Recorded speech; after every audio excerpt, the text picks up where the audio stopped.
Hello movie lovers.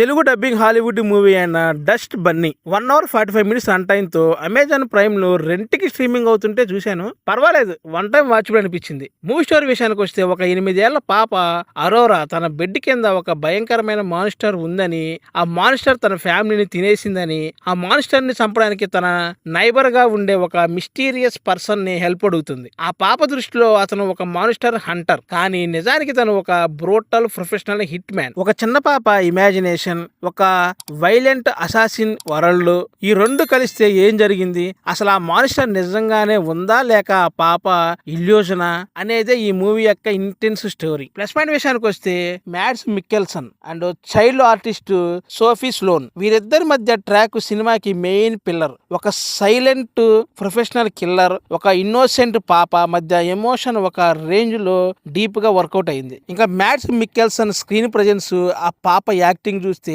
ఒకరికొకరు dominate చేసుకునేలాగా ఉంటుంది ఆ సీన్స్. ఇంకా డైరెక్టర్ బ్రయాన్ ఫుల్లర్ క్రియేట్ చేసిన వరల్డ్ చాలా యూనిక్ గా ఉంటుంది. ఒక చిన్న పిల్ల కళ్ళల్లోంచి చూసే ఇన్నోసెన్స్, ఇంకో పక్క బ్రోటల్ గన్ ఫైట్స్ కి మధ్య బ్యాలెన్స్ బాగా మెయింటైన్ చేశాడు. ఇంకా ఆలిస్ ఇన్ వండర్లాండ్ కి జాన్ విక్ తోడైతే ఎలా ఉంటుందో ఈ సినిమా అలా ఉంది. ఇంకా ఫస్ట్ హాఫ్ అంతా ఇదంతా పాప ఇల్యూజన్ మాత్రమే అని ఆడియన్స్ ఫిక్స్ అవుతున్న టైంలో సెకండ్ హాఫ్ లో వచ్చే డార్క్ ట్విస్ట్లు రియాలిటీకి ఫ్యాంటసీలా మారి ఆడియన్స్ ని థ్రిల్ చేస్తాయి. ఇంకా టెక్నికల్ డిపార్ట్మెంట్ విషయానికి వస్తే విజువల్స్ అయితే mind blowing. Cinematographer Nicole Hersh, ఇంకా సెట్ డిజైనర్ జెరేమీ, వీళ్ళిద్దరు కలిసి ఒక లైవ్ యాక్షన్ కామిక్ బుక్ ని క్రియేట్ చేశారు. Colour palette, apartment set designs, ప్రతి ఫ్రేమ్ ఒక పెయింటింగ్ లాగా ఎక్సలెంట్ గా ఉంది. ప్రొడక్షన్ వాల్యూస్ లో కాంప్రమైజ్ కాకుండా చాలా రిచ్ లుక్ లో చూపించారు. ఇక action choreography and costume design విషయానికి వస్తే హిట్ మ్యాన్ యాక్షన్ సీక్వెన్సెస్ ని కొరియోగ్రాఫ్ చేసిన స్టైల్ అయితే హైలైట్.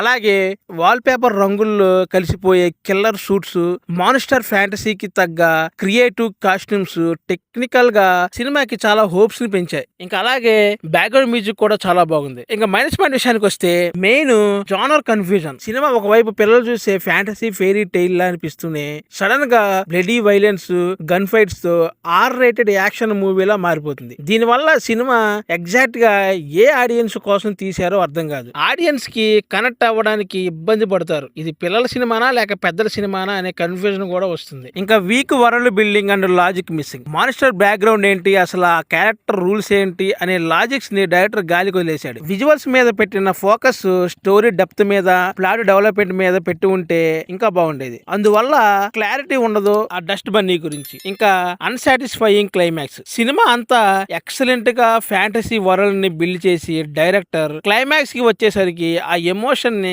క్యారీ చేయలేకపోయాడు. ఎండింగ్ చాలా హడావిడిగా ఒరిజినల్ వరల్డ్ కి సింక్ అవ్వకుండా డిసప్పాయింట్ చేస్తుంది. ఇంకా facing and pillar scenes, action scenes పక్కన పెడితే సెకండ్ హాఫ్ లో స్టోరీ ముందుకెళ్లదు. స్టోరీకి ఏ మాత్రం యూజ్ లేని కొన్ని క్యారెక్టర్స్ రావడం వల్ల నరేషన్ అనేది స్లో అయిపోతుంది. ఇంకా అనవసరమైన సీన్స్ వల్ల మిడిల్ పోర్షన్ లో స్క్రీన్ ప్లే చాలా బాగా లాగ్ అవుతుంది. ఇంకా ugly CGI and VFX. Climax లో అసలైన మాన్స్టర్ ని రివీల్ చేసినప్పుడు దాని CGI గ్రాఫిక్స్ చాలా చీప్ గా, ఫేక్ గా విజువల్స్ అనిపిస్తాయి. సినిమా మొత్తం ఉన్న హై క్వాలిటీ ప్రొడక్షన్ వాల్యూస్ కి ఆ విజువల్స్ ఎఫెక్ట్స్ కి అస్సలు సింక్ అవ్వదు. టెక్నికల్ గా ఇది ఒక మేజర్ డ్రాబ్యాక్. విజువల్ ఎఫెక్ట్స్ విషయంలో ఇంకొంచెం కేర్ తీసుకుంటే చాలా బాగుండేది. ఇంకా అన్యూజువల్ ఆస్పెక్ట్ రేషియో. డైరెక్టర్ ఈ సినిమాని 3:1 ఆస్పెక్ట్ రేషియోలో షూట్ చేయడం, సినిమాటిక్ గా ప్రయోగాలు చేయాలనుకున్నప్పటికీ బిగ్ స్క్రీన్ మీద ఈ ఫార్మాట్ చూడడానికి చాలా విచిత్రంగా ఉంటుంది. నాకైతే చాలా మంది ఆడియన్స్ థియేటర్ లో చూసిన వాళ్ళకైతే ఈ ఆస్పెక్ట్ రేషియో కొంచెం డిస్టర్బింగ్ గానే అనిపించుంటుంది. నేనైతే ఓటీటీలో చూశాను కాబట్టి నాకైతే పెద్దగా ఏమీ డిఫరెన్స్ లేదు. కానీ ఇదే ఆస్పెక్ట్ రేషియో థియేటర్ లో చూసిన వాళ్ళకైతే చూడడానికి కొంచెం డిస్టర్బింగ్ గానే అనిపిస్తుంది. ఫైనల్ గా ఈ మూవీకి నా రేటింగ్ 2.2/5. ఇలాంటి latest movies and web series reviews కోసం మన ఛానల్ ని సబ్స్క్రైబ్ చేసుకోవడం మర్చిపోకండి. Thanks for watching.